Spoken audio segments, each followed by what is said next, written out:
All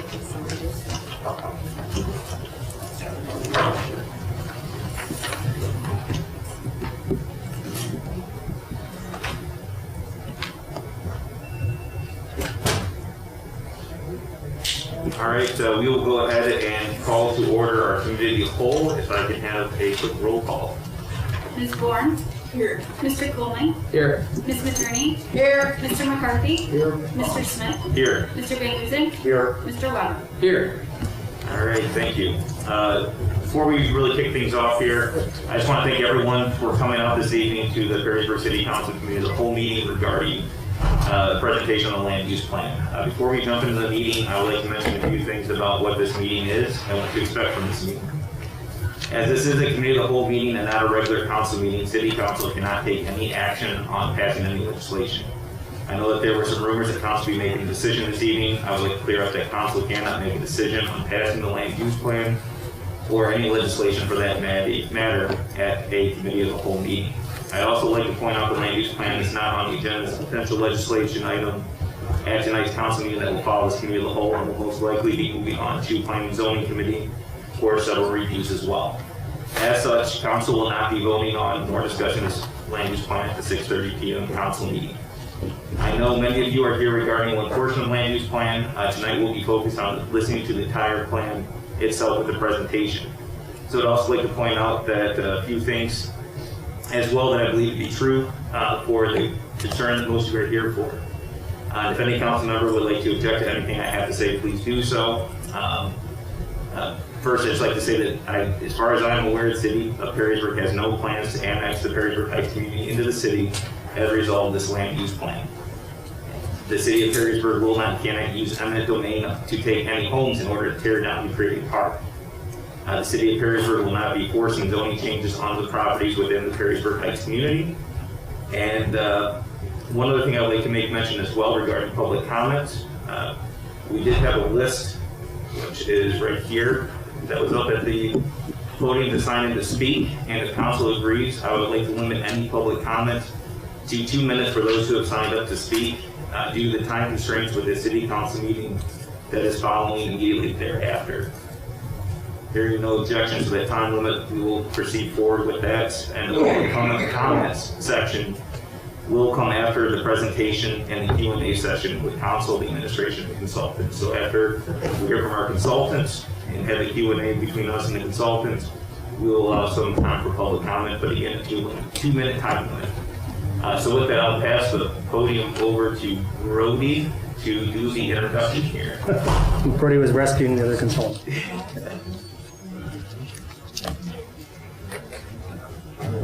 Good timing. So thank you, Brody. All right, thank you, council members. Just walking in, I just wanted to make a quick introduction. We have our consultants here this evening that helped formulate this land use plan. We have Mr. Aaron Dominy of OHM Advisors, and also Mr. Tim Bachbrader, who will be going over some of the case studies with you tonight. So I didn't catch your full introduction here, but it sounded like you had that handled fairly well. So I do want to invite them and make sure we're using an efficient use of your time. So we'd like to get started right away. We're going to spend about somewhere between 30 and 40 minutes doing a presentation and then engaging City Council with questions that you have of the consultants to clarify things. I just want to re-emphasize, I'm sure you covered this, Jonathan, with your report, but we will not be asking for any approvals this evening. There will be additional steps in the future, back to the Planning and Zoning Committee of Council of probably at least 2 meetings, and it takes longer than that, we're certainly open to that. So those will be more of the working sessions.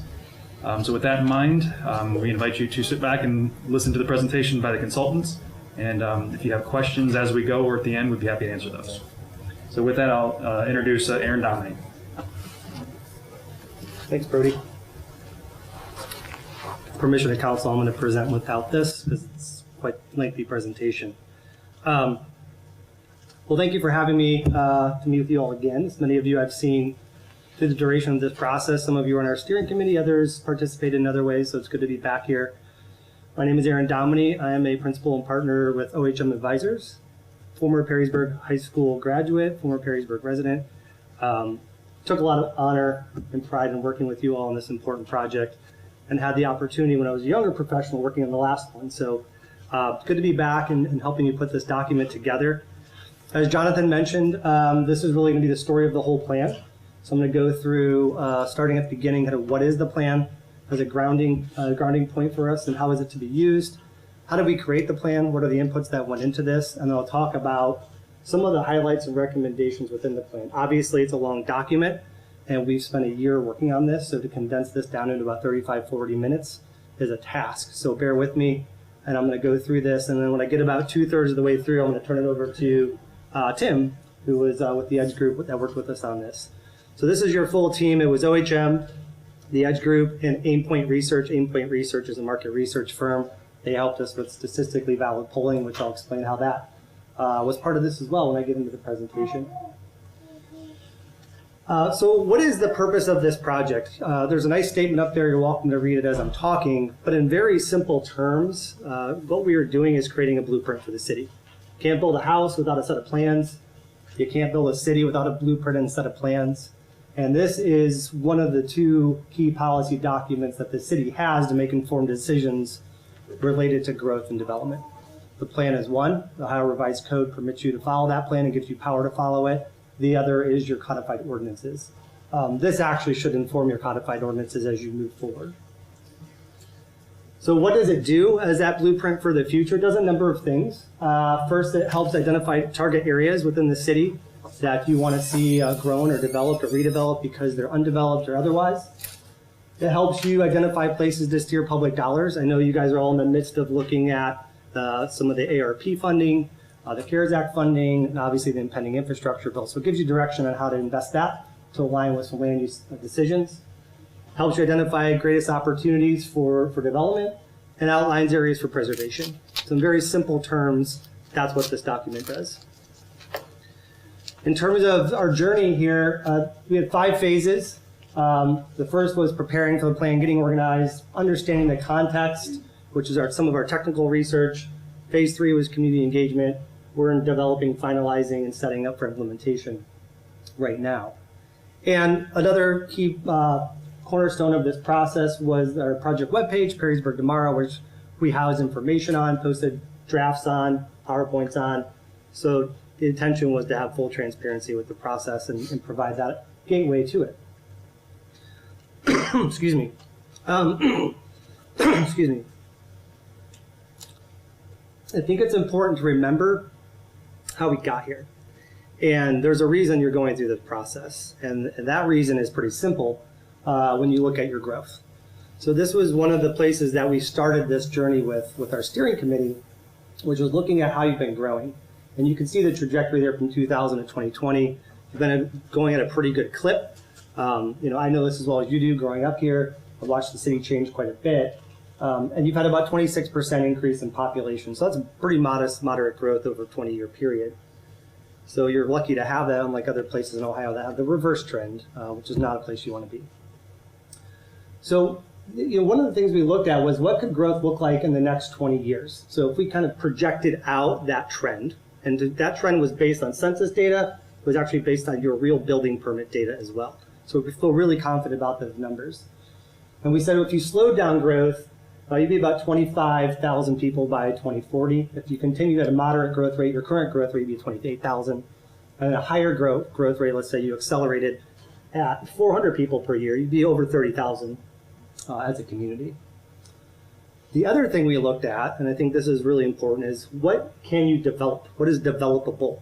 So this is land that's undeveloped, it's underutilized, or it's farmland. And I think that I'd be the first to talk about farmland preservation and the importance of that. But the reality is it gets developed. So we consider that developable in this scenario. And looking at this boundary, and this boundary is your utility service area, your water boundary. So this is areas you can grow into. And we identified about 3,200 acres that is actually developable within this boundary. We dug a little bit deeper to really uncover the story here. We looked at the current zoning in the city and in the surrounding townships. And we said of all that land that was in that pink, if you developed it, you could accommodate about 7,500 new residents. And that's outright zoning. How it's zoned today, it's permitted to happen if it was developed. And that equates to about 3,100 housing units. So if we look at this a little bit deeper and we say, okay, if we looked at that high growth scenario, let's say you grew by 8,000 additional residents for 3,200 households, a high growth rate, you're completely built out. And that's not an unrealistic scenario, meaning all that land's developed. If you look at the moderate growth rate, 5,000 additional people by 2040, 2,000 new households, you've still consumed a lot of that land. So that's an important piece to really think about, and I think it's the reason that you're undertaking this study. I don't think you had all this data when you started, but you kind of knew. It was our job to really look at it and say, what's the reality there? And so the reality is pretty clear. If you grow it moderately or you grow at a higher growth rate, by 2040, for the most part, you could be close to being built out. So you got to make the best use of what you have. That's what this plan in part is about. So in terms of how we did the engagement and the outreach, just a quick look at the numbers here. We had 2 community meetings, actually 3 because we repeated one. We had 5 stakeholder meetings. We did 2 community surveys. One was available to anybody in the city. The other was a statistically valid phone survey that Aimpoint Research did. I know it's election season, so the same kind of firm that does that type of research did it with us. We recently had 2 meetings with some representatives from the Heights, and that's generated thousands of ideas that kind of went into this plan. So some highlights from some of that listening that we did. So if you want to look at the 2, we're going to compare the statistically valid survey, which is the graph that's on the left, and the online graph for the online responses is the graph that you'll see on the right. So you'll see those on the next couple of slides.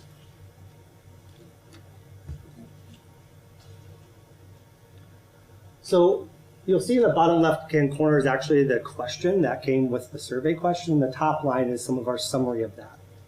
So when we asked the question, what elements in the community do you believe shape the quality of life in Perrysburg? Schools were number 1, followed by safety, the downtown, the people, neighborhoods, parks, and so on. And what you'll see as I go through this is that a lot of the online responses start to mirror the statistically valid responses in most cases. So these are the elements that your community is telling you define who you are.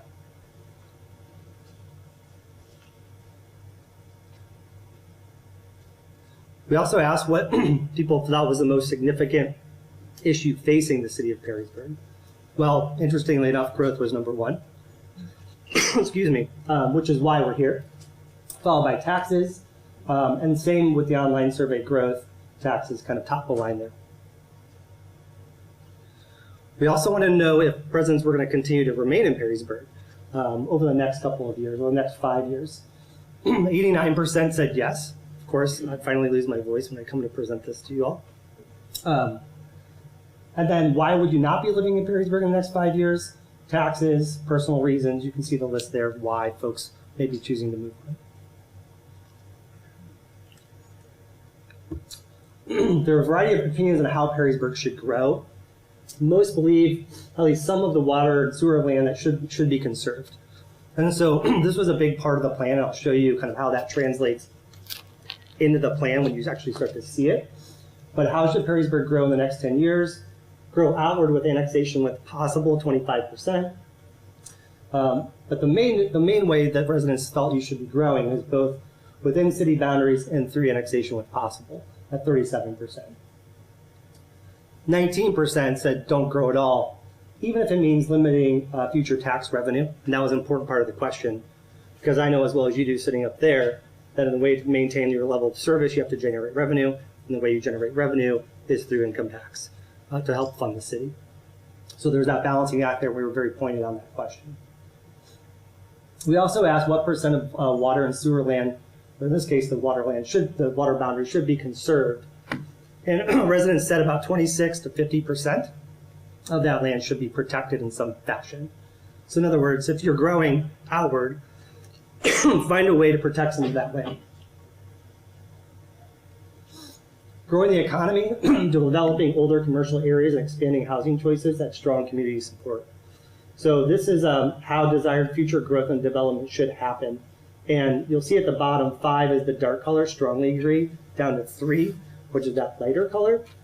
So we need to grow the economy to maintain a healthy tax base and quality community services. That averaged out at about 3.8.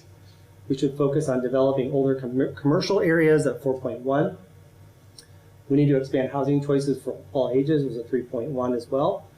3.1 and 4.1 above that. And then limit growth, keep things the same as they are, was a 2.9. So this is kind of what your community is telling you on how you should be growing. So this is a lot of information we had to translate actually into developing the plan. And this was really good data for us and was statistically validated. That was part of the plan. In addition to the single family, I think there is some support here from residents to grow what we call the missing middle. So that is not living in an apartment and it's not living in a larger single family detached house. Those are the townhomes, those are the condos, those are different types of apartment living, flats, attached units. It essentially is the type of housing that we forgot about developing for the last 30 years across the board, across the country. And now we're actually catching up. And the reason we're catching up, I have a whole other presentation on this, is because lifestyles are changing. You guys know this. Demographic trends are changing. It's not necessarily the American dream anymore. So this was an important question to ask. And this is how your community responded. Do you want more or less of this type of housing? So you can see kind of moving from left to right, the senior housing being the biggest level of support. Single family still has a lot of support here. Moderately priced apartments, mixed use developments, and so on. So there is some desire and interest, and I think understanding that this housing does play a role in your community.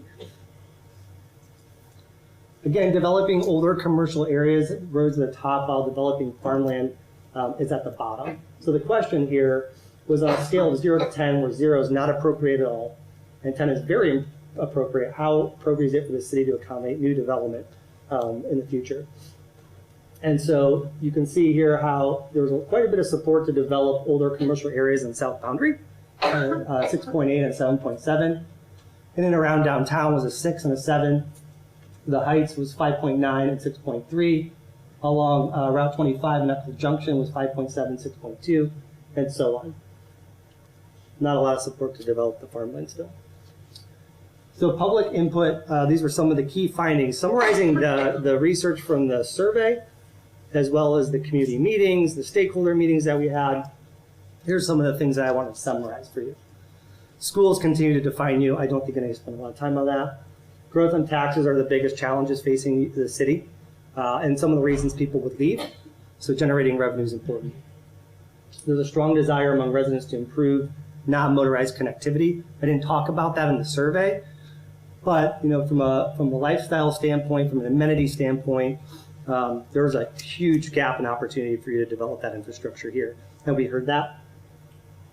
Factors that impact residents' pocketbooks continue to be very important. I think there's a rather balanced opinion on growth. It didn't come across at all, and I was talking to Brody about this before, that you're a no-growth city. I mean, everybody just wants to keep it the way it is and not grow and not change. And I can tell you, from working around the Midwest, there are those cities out there. Your community is not telling you that you're one of those. So strong support for preserving land and open space. There's, I think, a favorable attitude toward developing older commercial centers.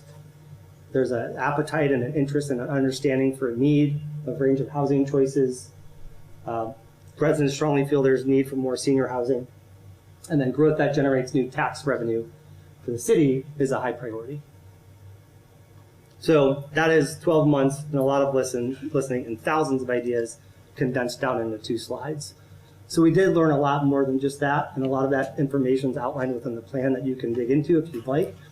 I just tried to pick out some of the bigger trends that I thought were relevant to this discussion today and to what I'm going to talk about, the draft plan. So when we put the plan together, we put this framework together, there are really 3 inputs. The first is the public input. I talked a lot about that. I shared some of those results with you.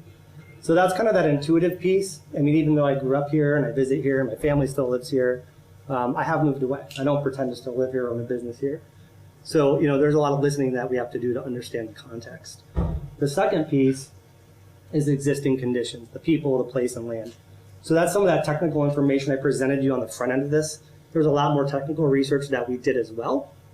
So you have the intuitive piece, the technical piece, and then the third piece are best practices.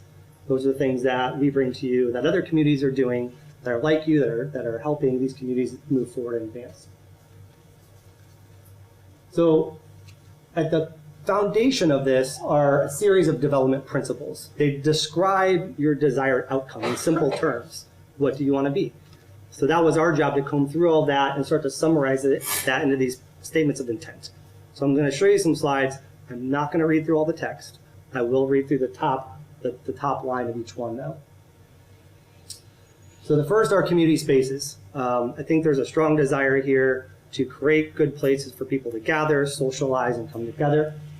There's definitely a strong appetite, and understandably so, again, being from here, to protect and maintain and promote your small town feel. There's a desire to conserve the riverfront as well, and encourage diversity. So this was something that came up strongly in the discussions as well, through a variety of living and cultural amenity opportunities. Foster creative redevelopment. So I started to share some of those results with you from the survey about how we can redevelop and where and what type of support you have for your community to do that. The range of housing options I talked quite a bit about. Being connected, that's not only physically but socially. How do you get connected? That was one of the key themes, one of the principles of the plan. Encouraging economic growth. I think that came through pretty strong in the survey results, that there's a desire for that.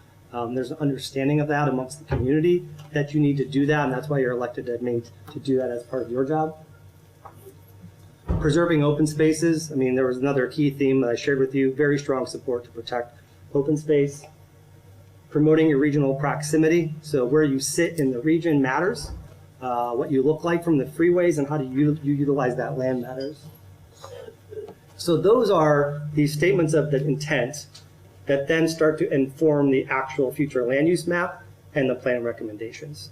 So I'm starting to go from up here, right, we gather all this data, down to here where we have these statements of the intent.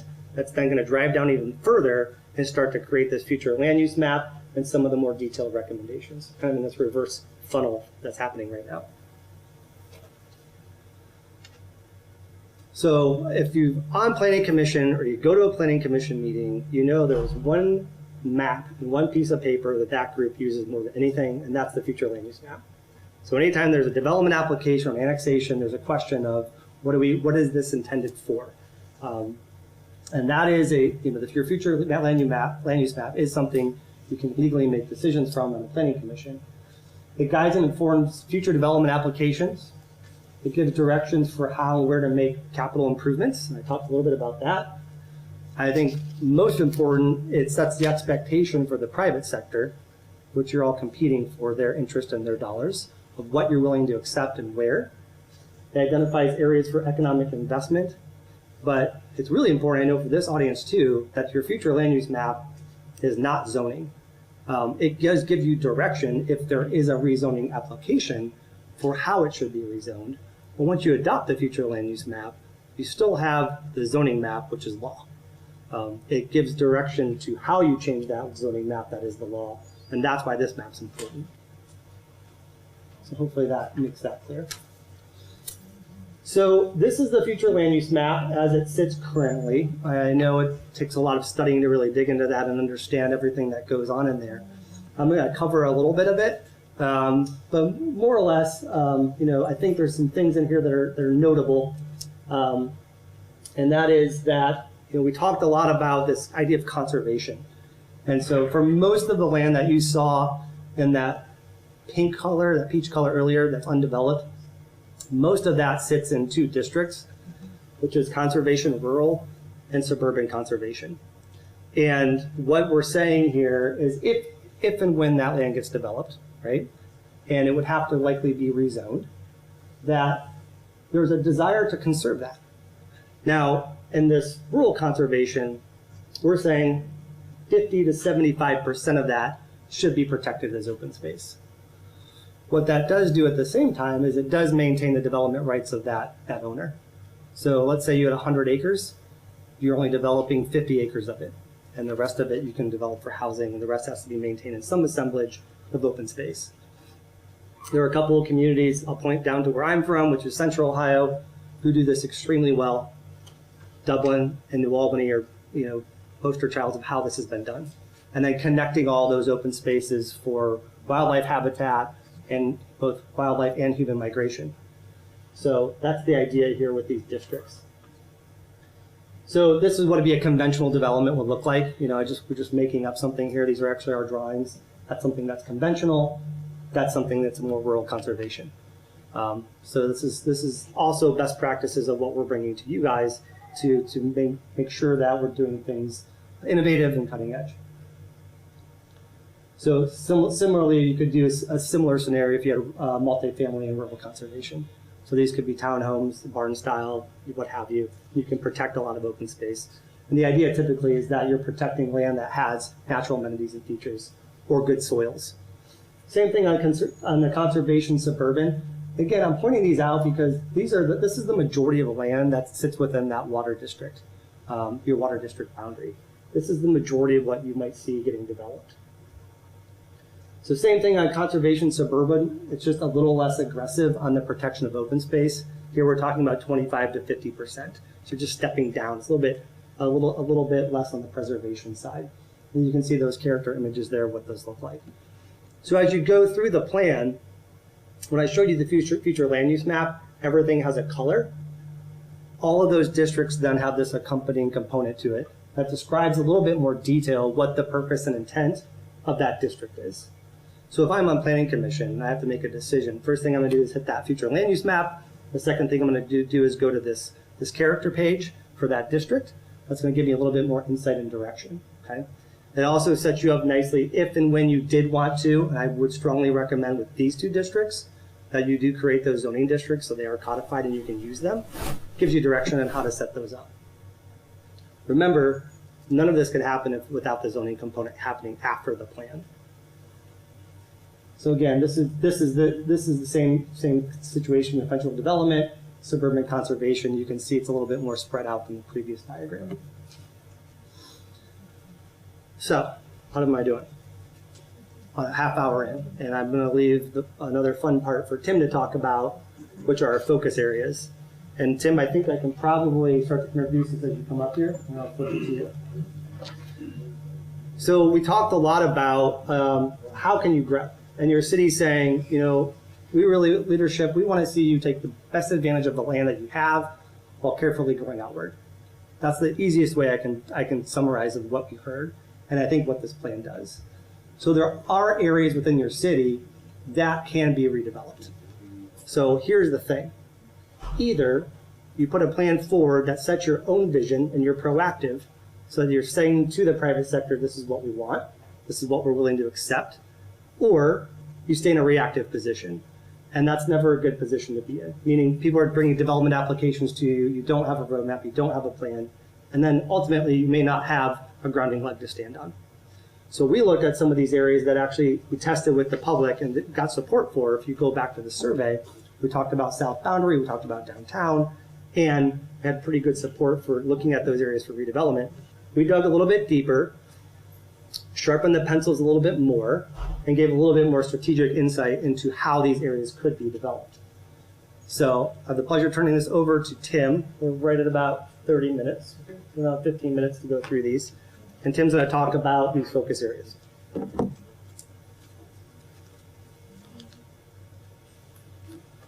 Thank you, Aaron. So the focus areas, as Aaron mentioned, these were sites that were just selected as potential opportunities. This could be any site in particular. It doesn't matter necessarily which ones we did choose, but we just looked at a few different areas to say, let's test these principles that we just talked about of how do we not grow outward.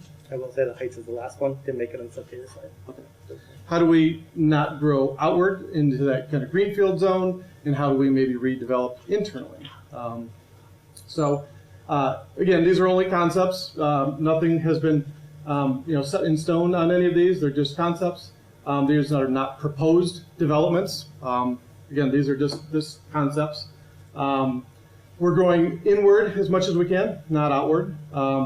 The land use map is intended to guide and inform the future land use decisions. Again, so these are just guiding principles, and to be proactive. And again, not about zoning, but more about creating social and financial value with these concepts.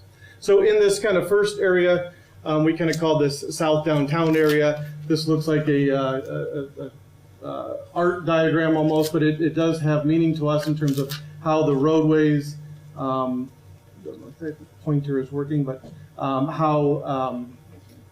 there we go, a little bit easier to see. Indiana Avenue here kind of runs through the middle of the, there we go, runs through the middle of the site here. In Louisiana Avenue running north-south, the library here, and the Commodore building here. And so, you know, how could we reinvent this area? And we had a lot of discussion with the community and input from residents about looking at expanding kind of this downtown zone. So currently the downtown zone really kind of stops at 3rd Street or the railroad tracks.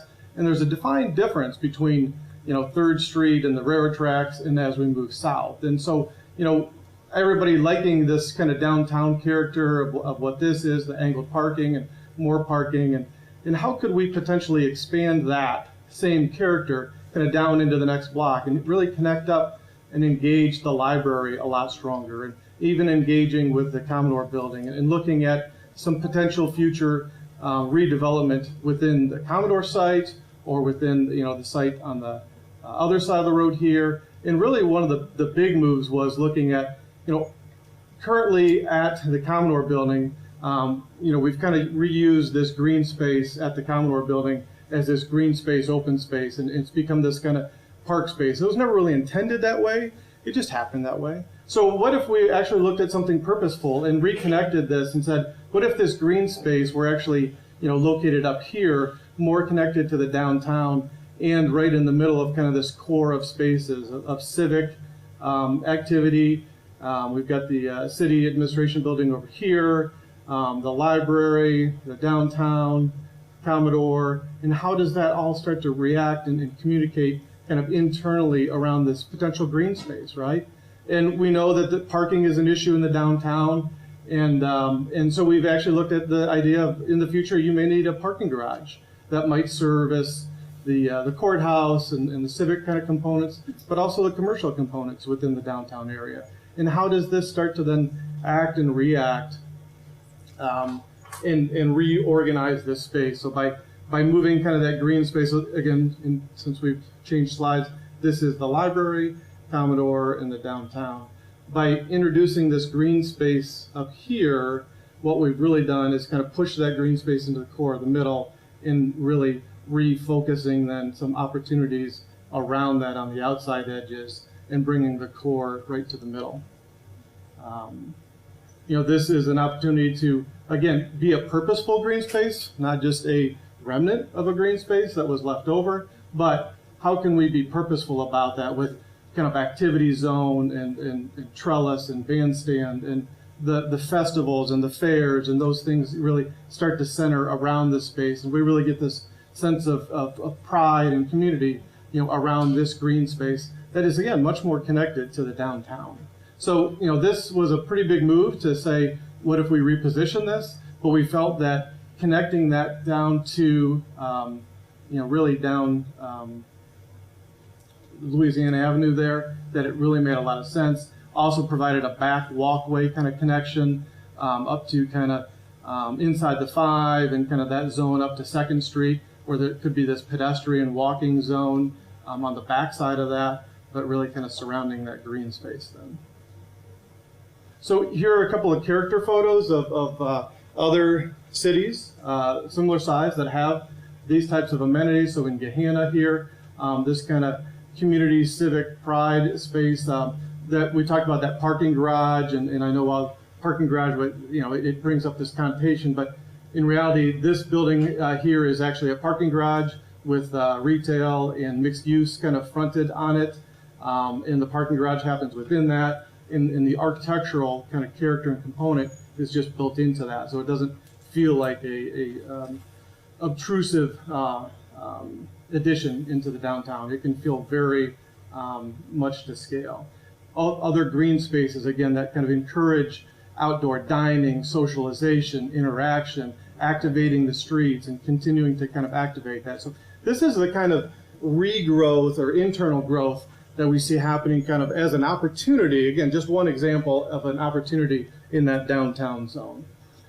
Another one that we looked at was this boundary crossing area. So Indiana Avenue here, west boundary, Route 25 over here. And so you've got this kind of large quadrant here where the former industrial plant kind of sits back here.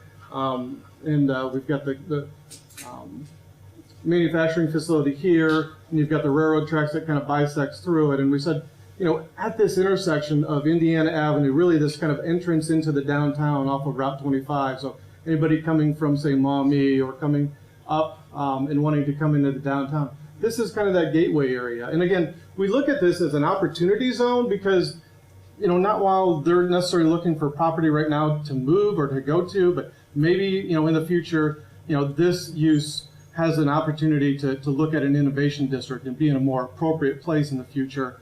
And we know that the industrial compatibility isn't great next to the residential. So how would we relook at that? And so as we look at this from a diagram again, we said if this is Indiana Avenue and this is kind of that gateway into the downtown area, how could we relook at that and say, what if we used kind of mixed use shopping and that really kind of holds this corner together and really defines that and makes it a great gateway into downtown Perrysburg. And on the back side of that, how could we be more complementary of the residential neighborhood on the back side of this? And so if we flip that then, where this is 6th Street and Mulberry, we said, you know, if we had this opportunity to create this green space in here, again, we value that green space, walkability, a chance to be able to get out. There's not a lot of great green space over in this neighborhood. How could we create this green space where the existing residents of 6th Street and Mulberry could reutilize that, but also as a redevelopment of townhouses that might front along that green space as well. And so this is what that might look like then. Again, in other areas that are similar, where those kind of townhouses or two-story kind of dense clusters that might front onto that green space, or this mixed use kind of commercial zone that might be the gateway into that downtown off of Route 25. So as we look at these, we look at some potential economic impacts as well. So the annual property tax revenue, $266,000, a $134,000 increase from the existing condition. It has employment impacts.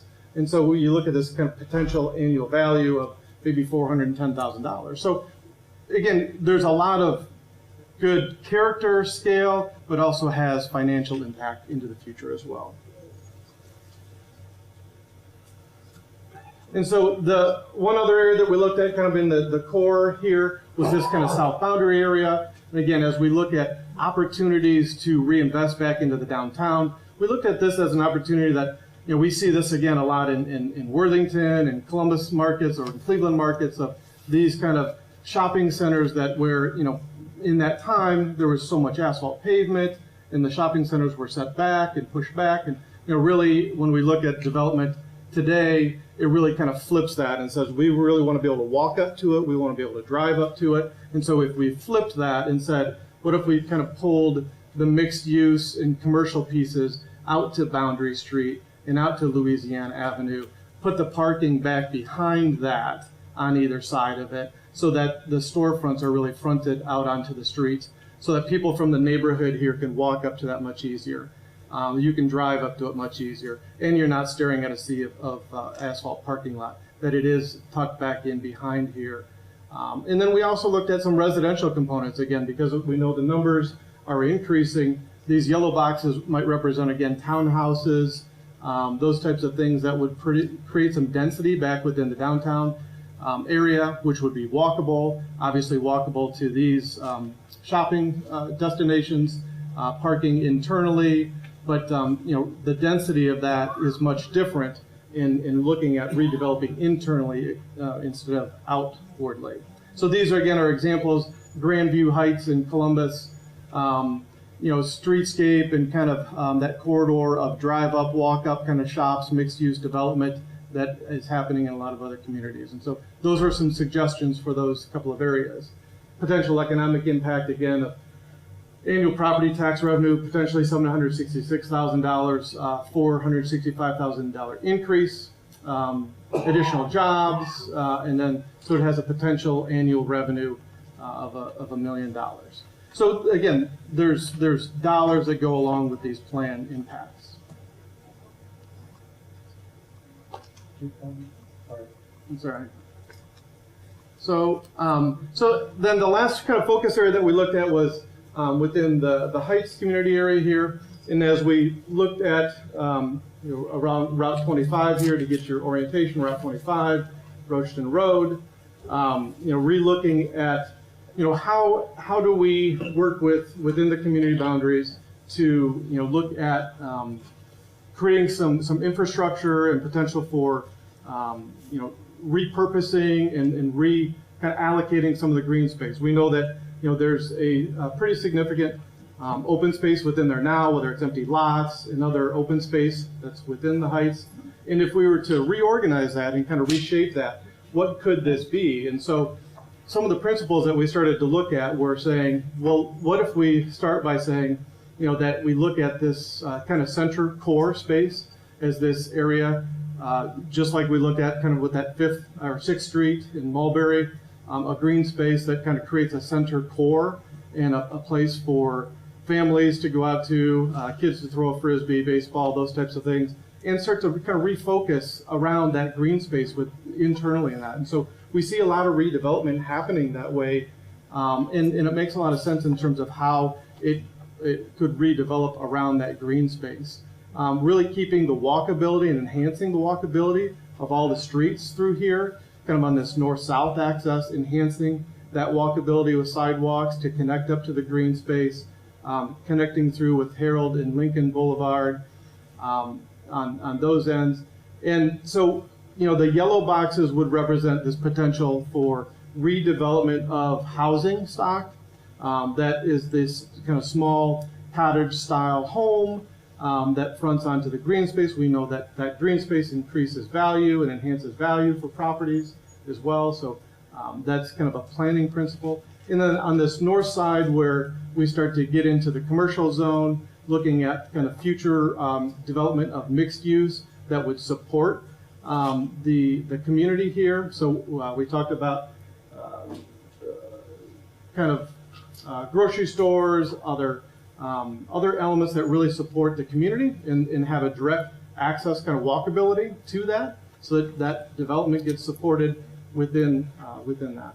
And then the Heights Community Center is up here, and we were preserving that as well. Take back the mic for a second. So before I jump back and turn it over to you guys to take questions, I do want to thank Paul. He's been great. He's worked a lot with us. I had 2 meetings with him to talk about this particular component of the plan. We did go back and make a number of adjustments to the plan based on his feedback, and I think he's talked to a lot of residents. One point, hold on to your seats here. I got to go back in time. I'm going to go back to the future land use map, which is probably what I should leave up. Almost there. So one point that he pointed out, and this originally, as you see, was this mixed use color. In the current draft, it's showing that as a legacy neighborhood, meaning it's saying we understand that's a legacy neighborhood, we keep it as a legacy neighborhood, just like all these other colors for Three Meadows, Fort Meigs, etc. In other words, they're built out. They have a character. We need to protect and maintain that character. So that was a big change that we made based on his comment. It does keep the frontage as commercial. That fronts the highway there. But the majority of the neighborhoods identified as a legacy neighborhood and is maintained as such. So what Tim was talking about was actually saying, if and when there ever was an annexation of this neighborhood into the city, which is a big if and when, I know that's not your intention, it gives you direction on how to make capital improvements and support the neighborhood. So whether the park's that shape, whether it's a triangle, whether it's a square, whether it's a circle, who knows? But having some organizing green space there and putting capital dollars there is kind of what the plan's saying. The plan's also saying that you probably should look at enhancing the connections. And so one of the things Tim was talking about with those connections was how to manage traffic in and out of the neighborhood and the flow of that, because if the frontage continues to be developed, that's going to be increased traffic. You already know there's increased traffic out there. So how do we maintain those curb cuts and try to eliminate some of that flow through the neighborhood? So those principles, together with the mixed use along 475, is really intended to support the neighborhood, not do anything detrimental to it. And gives you guys some direction, some map to say, hey, we talked about these capital improvements, maybe we should study them a little bit more and give some credence to how we should make capital improvements in the neighborhood. Because right now you're not, because it's not in the city. So I just wanted to put that out there. I know everybody's here. I grew up here. I had lots of friends who lived in the Heights. I recognize names on your boards here. Went to high school with those people. Our intention is only to help the neighborhood, not to do anything other than that. And so that's really what I think that concept plan does. It's up to you guys to say whether or not you think that's an important piece of the plan and important how it is currently represented. So with that, I'll turn it over to you. That's about a year's worth of work in 40 minutes. Thank you so much for the presentation. I know there are several council members that have questions here, and Jan, see you with your hand. First, we'll start with Jan, and we'll kind of bounce around. I had kind of noticed, and it's been in the news, and I saw some projections from revenues in the cities throughout Ohio are greatly decreased because nobody's going to the office anymore, and how that is going to be an ongoing trend. And I see some of your projections for use in revenues is based upon that. Don't you think COVID has changed that and affected it long term because businesses are finding it cheaper to not maintain full offices? I think that's a really good question, and I think the honest answer is the jury's still out.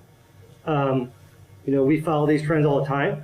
I think the central business districts are places where you're going to see a lot of change and turnover into more dynamic mixed-use places.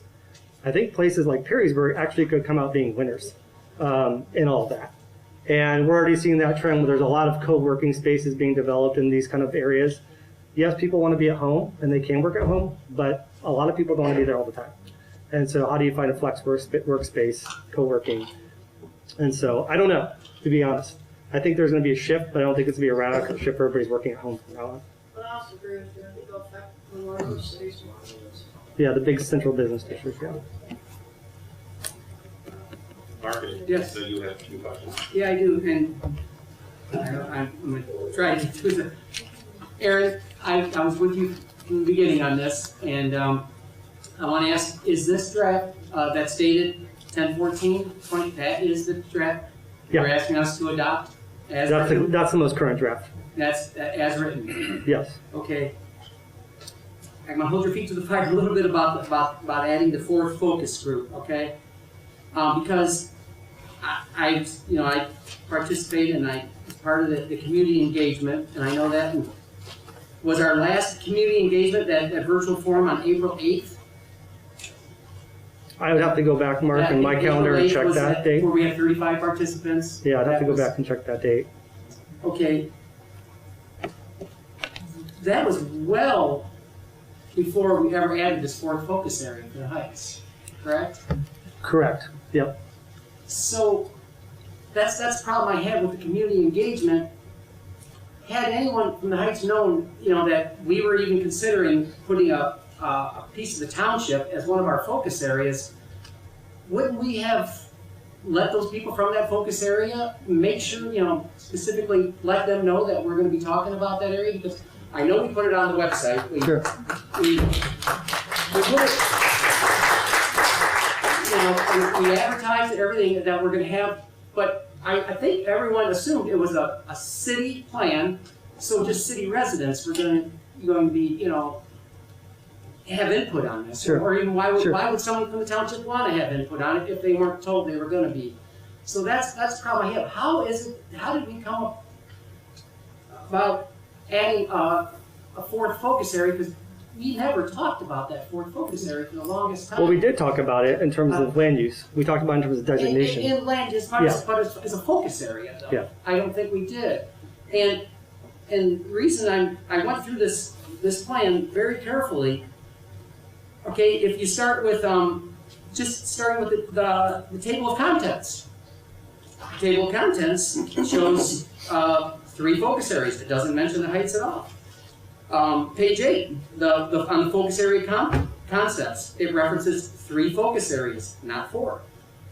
Also on page 8, community engagement, it says, we're going to gain insight into the concerns of the needs of the Perrysburg residents.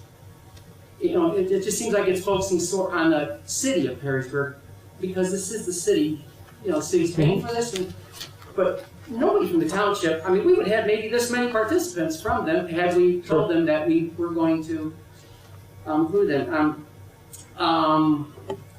You know, and in the stats of the community engagements, they're not included in there. Page 29. You know, we want an affordable and diverse range of housing options that are desired and needed.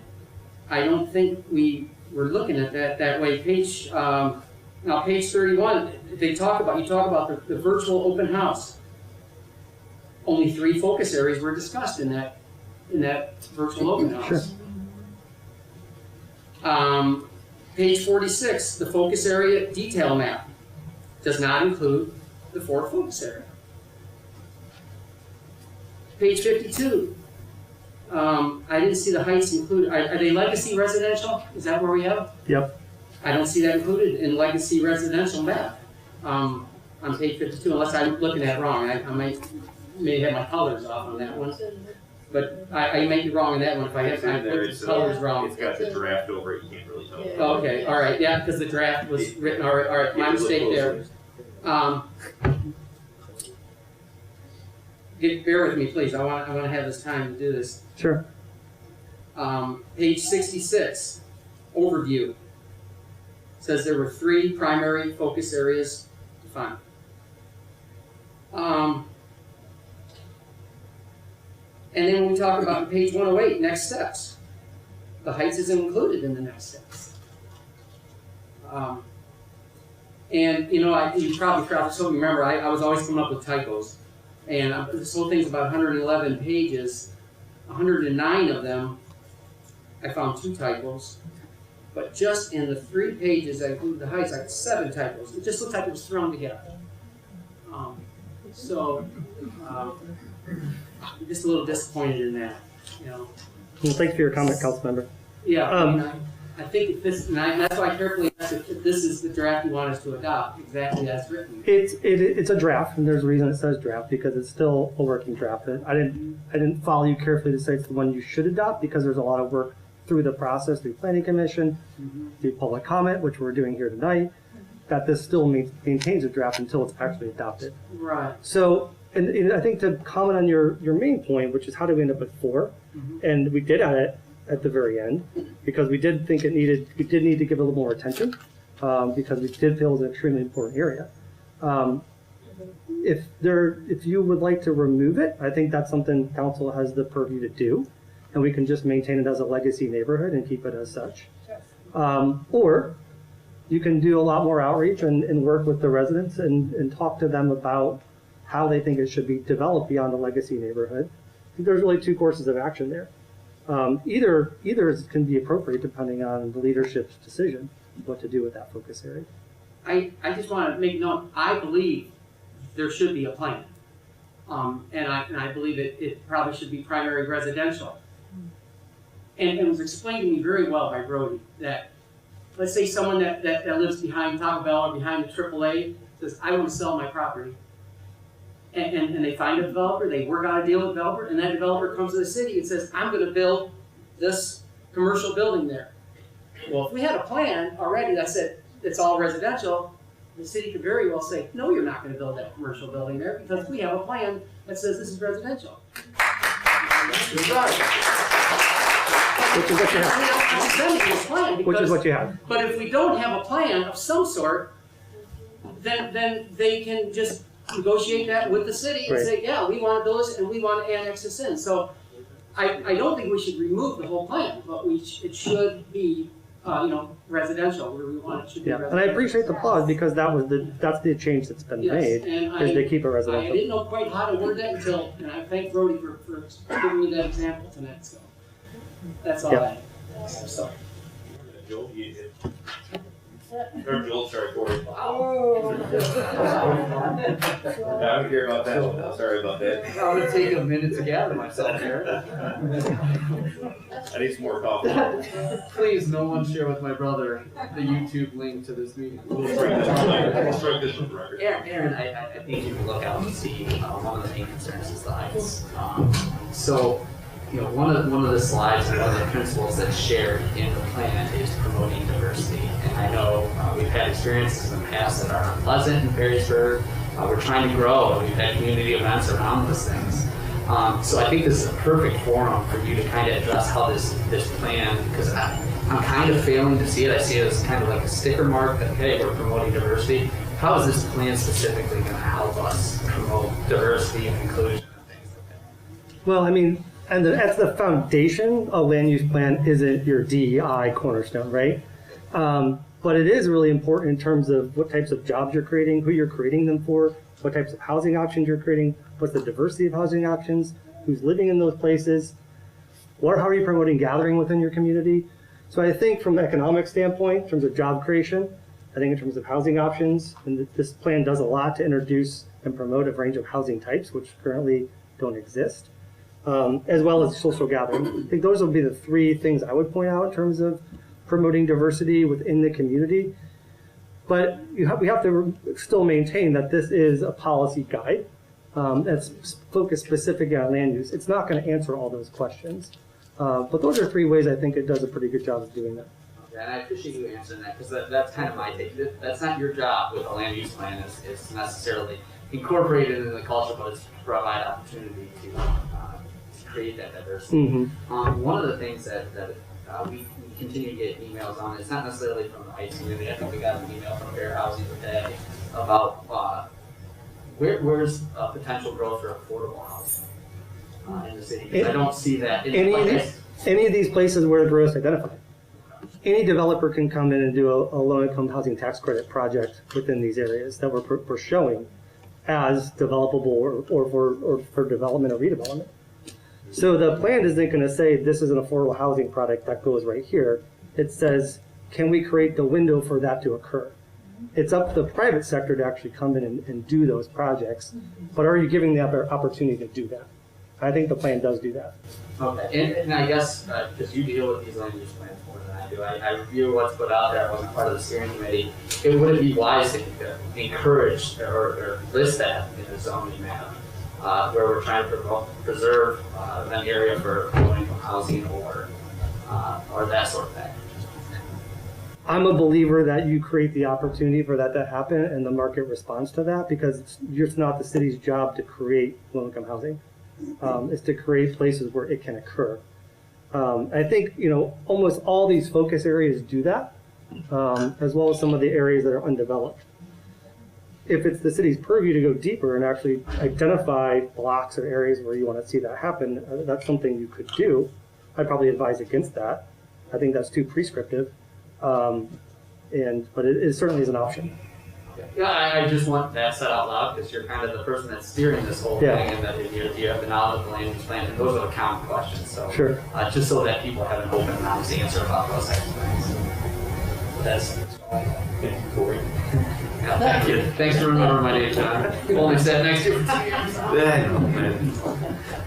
I only done it, I think, once or twice, so I apologize. Don't forget, a few questions. Thank you so much, President Smith. I have some questions. You mentioned earlier, first, who were the community members that were involved in this? I didn't see any names listed. Also, the stakeholders. I didn't see their names listed as well for the plan. And I also have questions about why was this all done online rather than in person with people and plan meeting? Dealt with people in person so they can come in and see what they want to say, get more input from the community.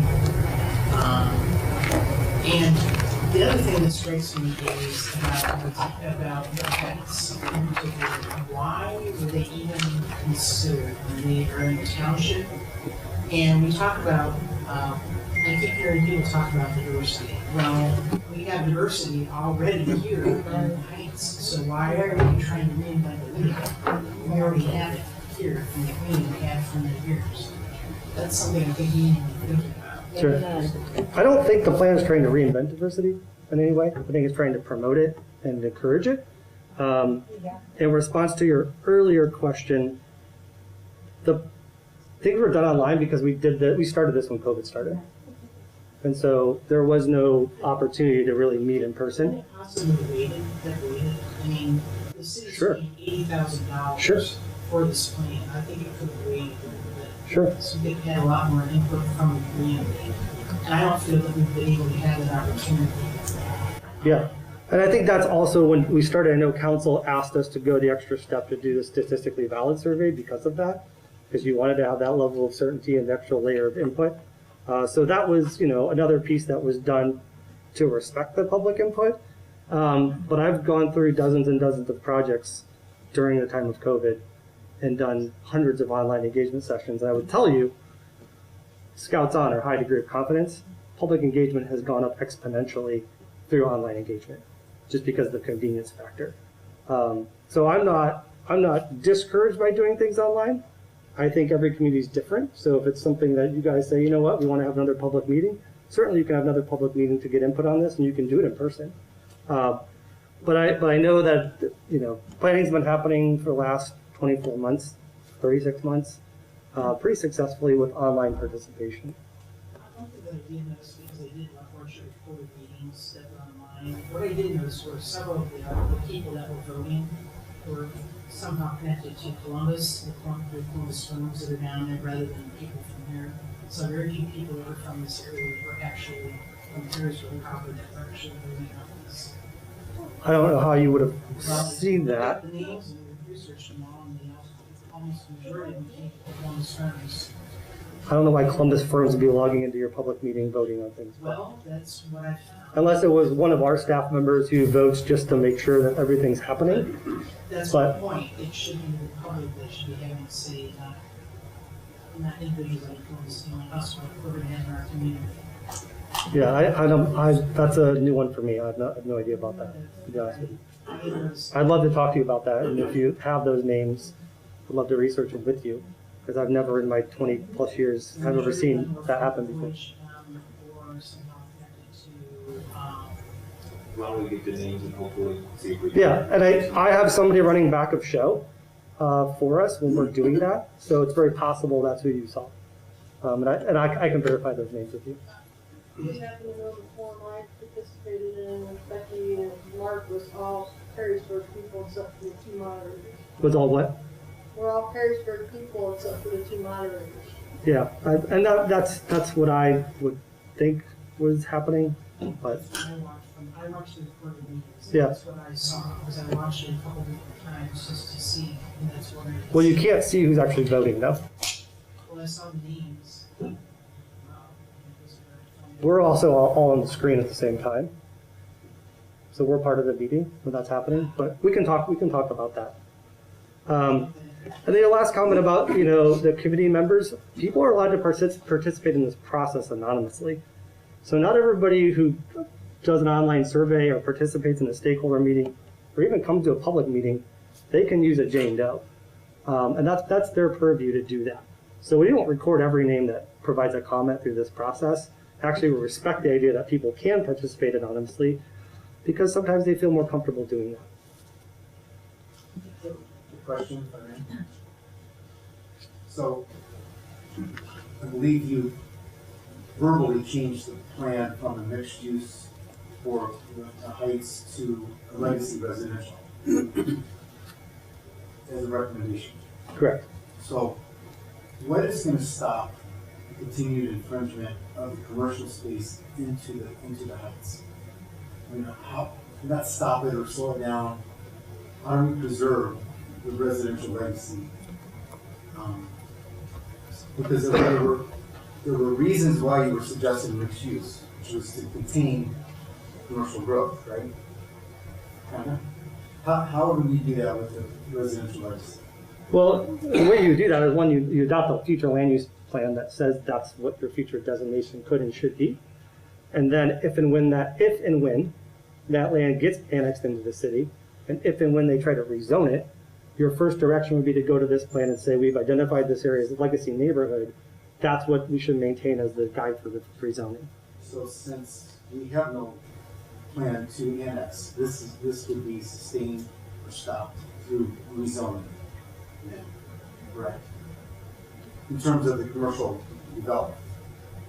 I guess I'm trying to follow your question. It's in the township right now, Yeah. so they don't have any purview over. You don't, yeah, you can't. So since we don't plan on annexing, the only way to contain or refrain the commercial growth is through the zoning process. Is that correct? The annexation process and then the zoning process. The way that it would be developed today would be that applicant would have to go to the township. The township would have to have a plan, and they'd have to follow that plan of how Heights gets developed. Because you don't have control over that right now.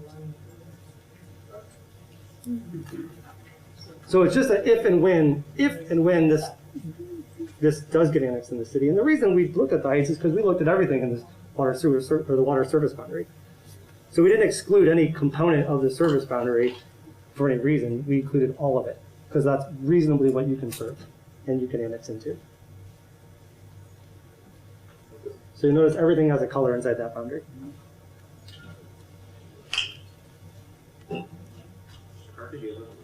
I was just, Aaron, I know we talked about this at the steering committee, but help me understand, I'm referring to South Downtown now, in the mini park in the middle of downtown, which currently has Perry's Landing and some other businesses. I struggled with it at the committee, and I think I got over it then. But help me understand again, why is that a proper element of our land use plan if it's not really realistic? I mean, much like Heights, we're not going to take Perry's Landing or eminent domain or buy it, buy all those businesses. So if the community all said, and I think most everyone on the steering committee looked at it and said, God, that's great, but how do we ever get there? Or are we just, in effect, punting on doing any planning for that area by adopting what may be an unrealistic vision? Well, first, I don't think it's an unrealistic vision. We could go all around the region and we could find examples of how these projects have taken shape. Every building starts to have a lifespan. When we looked at South Boundary, again, I grew up shopping at Food Town, putting my bottles on the cart. Okay, these boxes have a lifespan. Perry's Landing is going to have a lifespan, and the number one way you're going to realize something like that happening is adopting a plan, putting a mixed-use zoning designation on it to allow the private sector to see the vision and your willingness to see redevelopment there. And you've seen another number of redevelopment projects happening in and around the downtown already. I don't think it's unreasonable for you to think that the private sector wouldn't do something here as well. So the plan is really saying, what is your vision? What would you be willing to accept?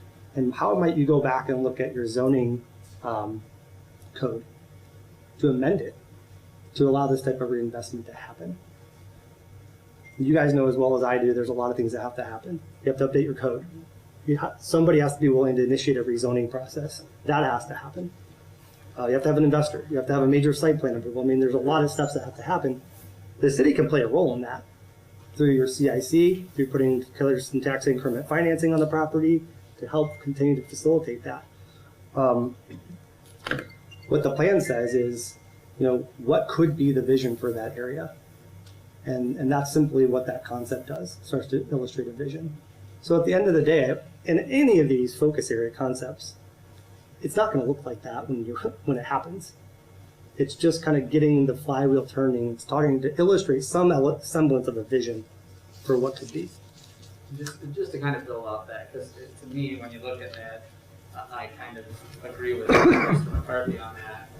When we have that green space right across the road, or catty corner to that, what goes into the decision not to identify that as a park area? I know, Sure. because it shows development on that area. Sure. But why not use the green space that's right for development potentially, as opposed to... Tim talked a little bit about that. The first and foremost, again, I come to Harrison Valley Days, I do all the things. I come to visit family.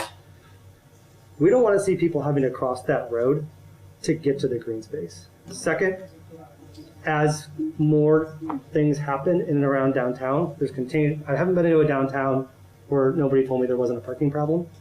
Okay, and I know that at peak hour there are challenges and pockets where you have parking. So if you can solve the parking problem, we have identified a way to solve that and then married that up to the green space where you're going to see the most activity. The third point was we're trying to keep that activation closer to the CB Central Business District and the core to support those storefronts with foot traffic. So there's a lot of reasons why I think that could make sense. Something like that is going to continue to need a lot of planning and discussion, right? The plan's giving you the direction to continue to have that planning and discussion. But I think safety, parking, and continue to promote the economic health of your downtown is why we thought that foot makes a lot of sense. And as Tim pointed out, I still feel like I'm a member of the community. Using that green space as it's a de facto green space. It just happened, but it wasn't intentional. How do you create an intentional green space that has electric, that has water, that has the band shell, that has the infrastructure that can really facilitate a lot of the things I know the community wants to do?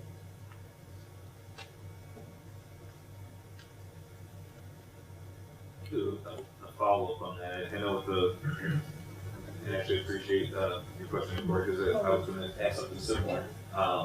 Just kind of continuing on with that, with these focus groups and trying to, these focus areas and trying to identify some different options.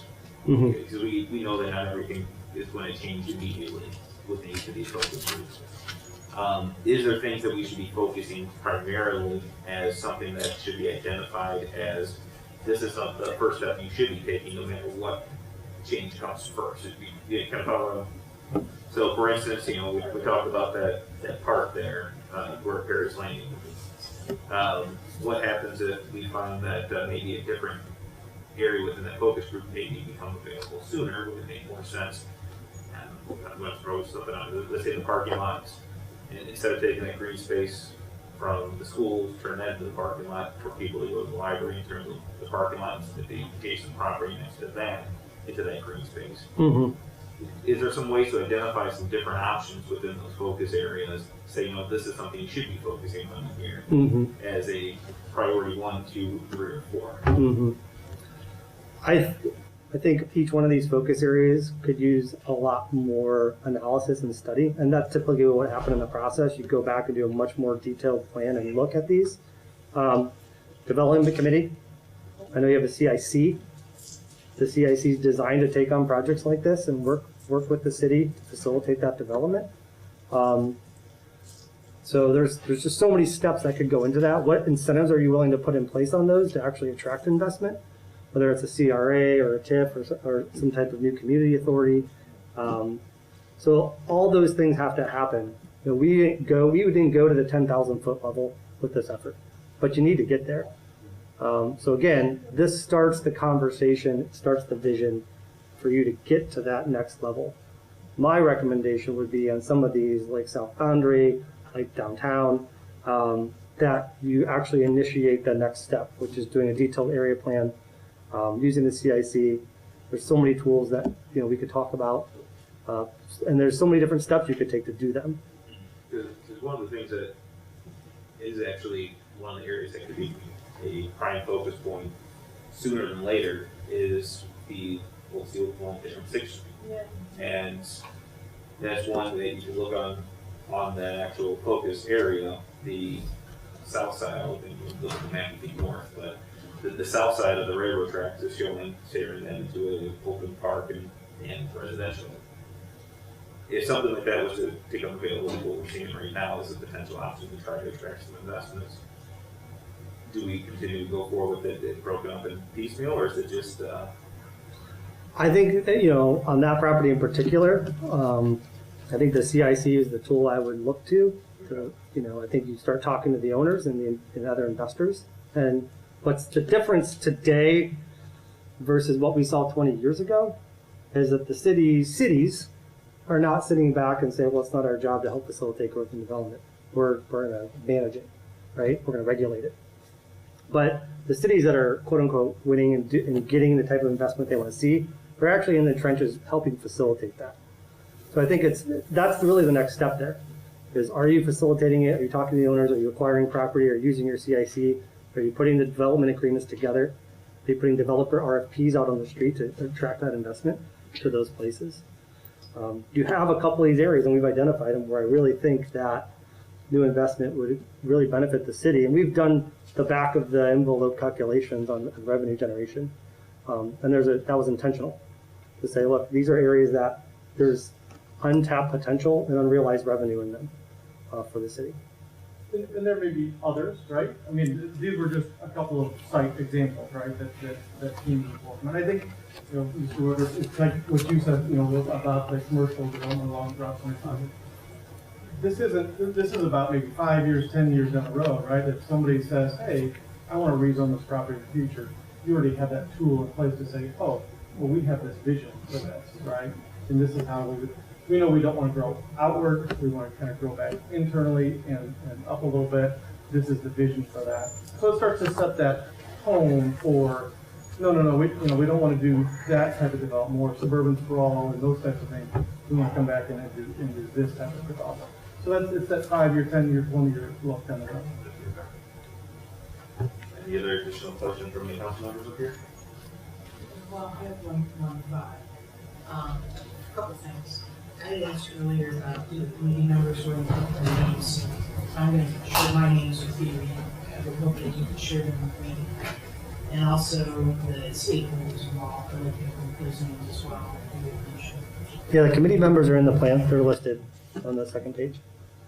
And we can go back and look at the stakeholders that we talked to as well. That would be great. But I don't have names for everybody who participated at public meetings and surveys and that type of thing. I would also suggest, that this is my opinion, but I would suggest that the Heights plan be flat, just not real in general, period. I don't think it makes sense. They are in the township, we leave them alone. They have a lot of vibrancy, and we've got generations that lived in the 1920s. And if you want to talk about diversity, well, we already have. Sure. So Yeah. I don't think we need to reinvent the wheels. Absolutely. And if that's the purview of council, then we just leave it as a legacy neighborhood and there's no more detail on it, and it's just there. Thank you very much for your time. I know Thank you, we Mr. have President. some time set aside for some public comments. We have 7 names here. If anybody who's listed on here does not want to come up, please let me know.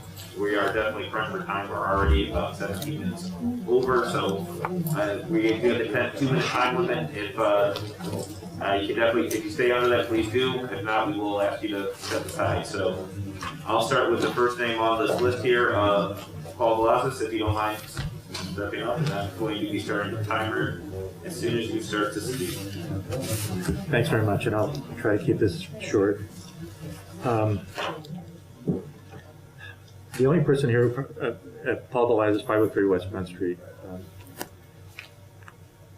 The only person here who probably will remember this is Tim McCarthy. But in 1993, the city of Perrysburg undertook a comprehensive land use plan. And in that plan, they extensively planned for how the Route 25 corridor should be developed. Most of that land, including the area that's now Levis Commons and Perrysburg Heights, and most of the rest of it was not yet in the city of Perrysburg. And what was proposed by the planning director at the time was that that entire area be developed with light industrial uses, and that the entire area surrounding Perrysburg Heights, literally every square inch, was proposed to be developed as light industrial. So when that was proposed, and once members of the Perrysburg Heights community found out about it, as you can imagine, there was an avalanche of criticism.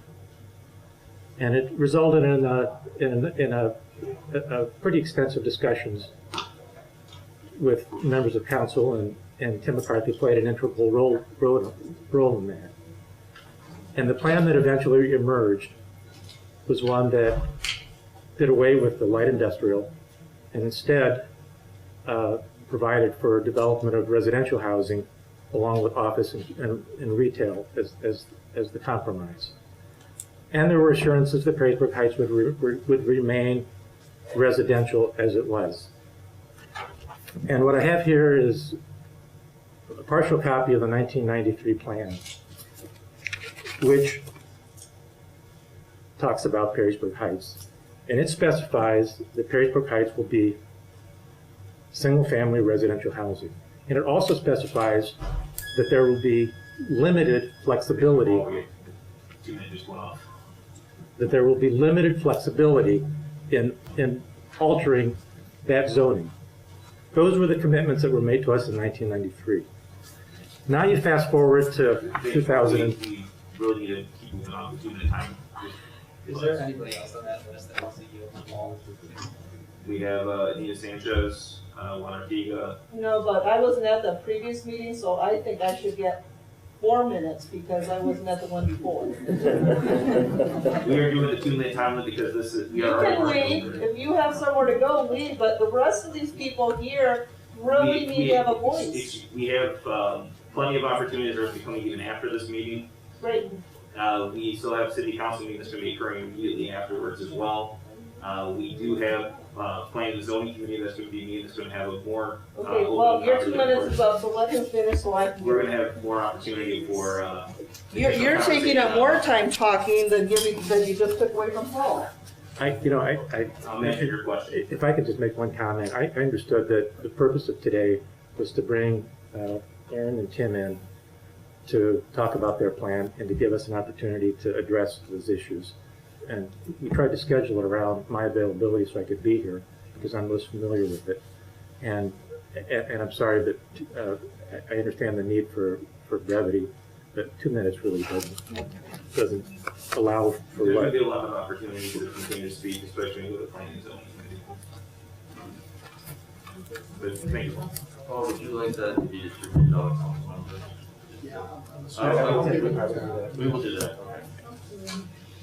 Anita Sanchez Serta, 12265 Harold Street, Perrysburg Heights, Perrysburg, Ohio, 43551.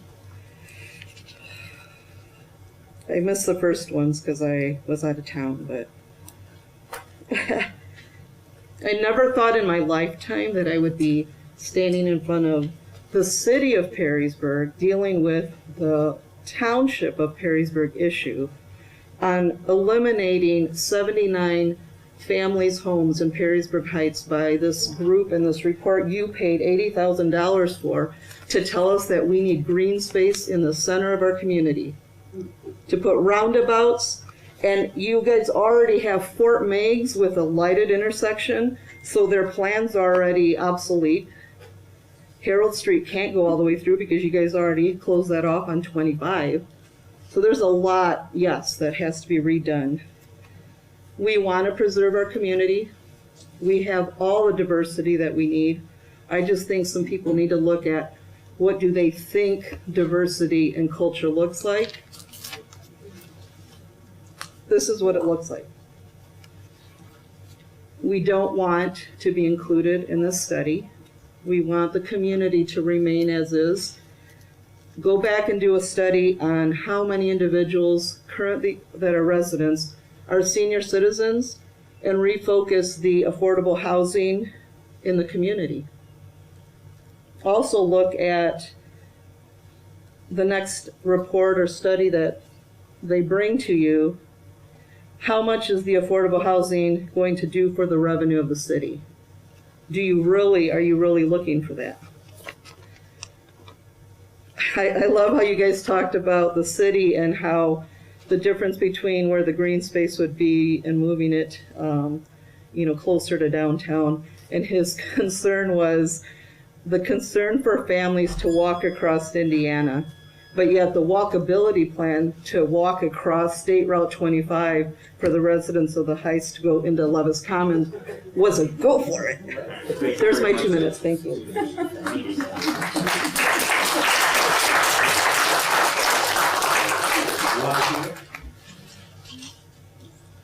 Juan, would you like to?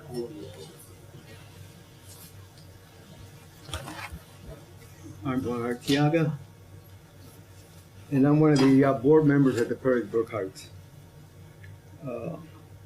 in looking at the plan, how it was designed, and what they're calling for,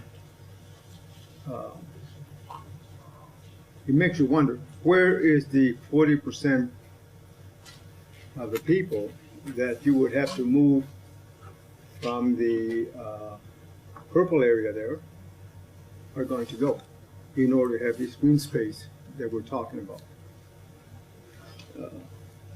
It also says, you're also saying that in order to stay in a healthy budget,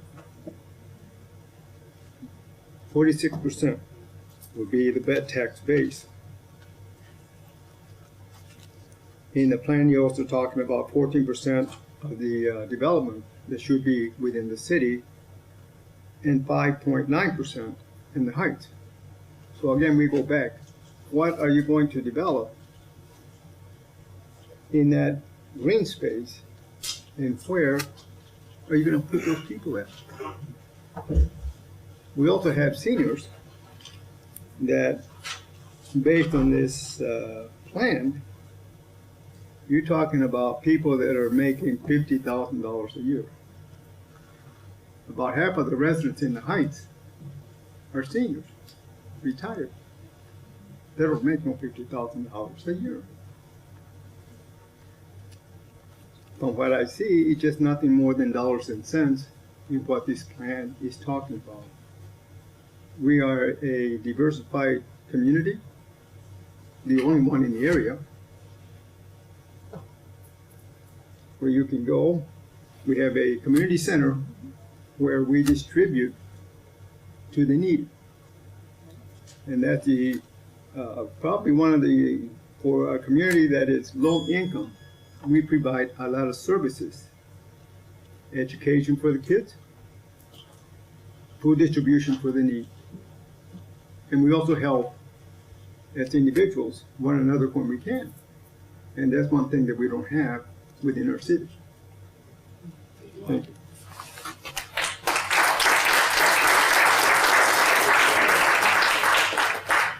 Is it Bob Black? Is it Bob Black? Sorry, I can't read your handwriting. Rosen Road? Okay, thank you. Leah, sorry, someone signed over your name. Leah Villa Alfonso. Thanks. I live at 25614 Broad Street. The only thing I'd like to mention to you is that I don't agree with the fact that the city doesn't contribute to diversity and inclusion. I believe that local, state, and national government should always be on diversity and inclusion and be the drivers, especially at the local level, because that's where we're going to start seeing change in the nation. We have to start it locally. Two, the other thing is that while the plan is just a plan, it's kind of a slap in the residents' face in the sense of, because we're not annexed to be the city, and I think that's where a lot of that emotion's coming from, and I'm sure you all understand that. So I think what we need to do is we need to be just a little more sensitive on how we say those things. I think also the last thing I want you to do is think individually of the community that you represent, the companies you work for, what their visions are, what their missions are, because I know the company that I work for is 100% on diversity, inclusion, low income family, trying to evolve that. And all this stuff about comparing it to Grandview and New Albany and Dublin, I lived in Columbus for 16 years. None of those communities, unless you're comparing Toledo to Columbus, we should not even be having it. It's not going to help you guys as a city either. This city enjoys being a small community.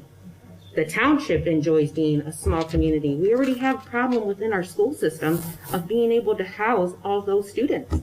How are we going to do the due diligence as a small local community with plans that are building huge, commercial type revenue? We really need to think about that. And the last part to that is we are still not the city. We should never be a part of this conversation.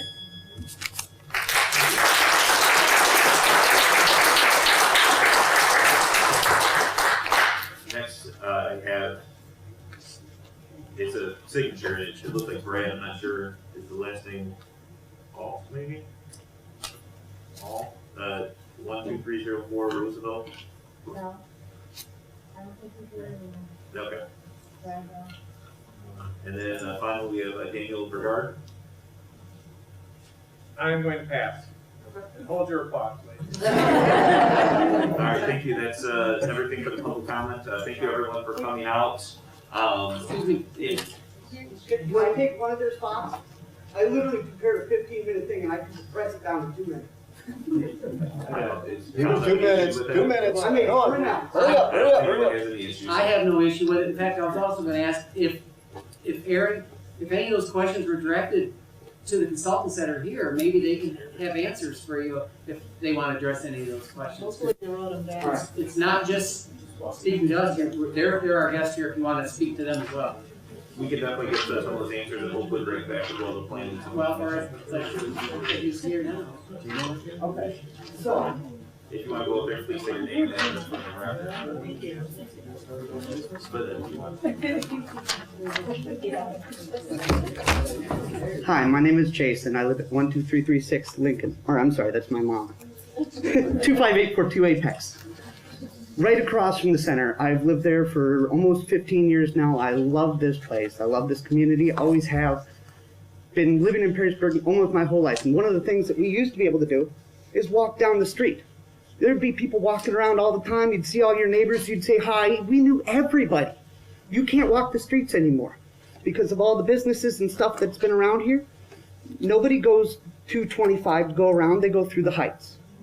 So my specific plan is I think we should be on a plan because if we're not, then that leaves it wide open to being screwed by somebody else in 10, 15 years.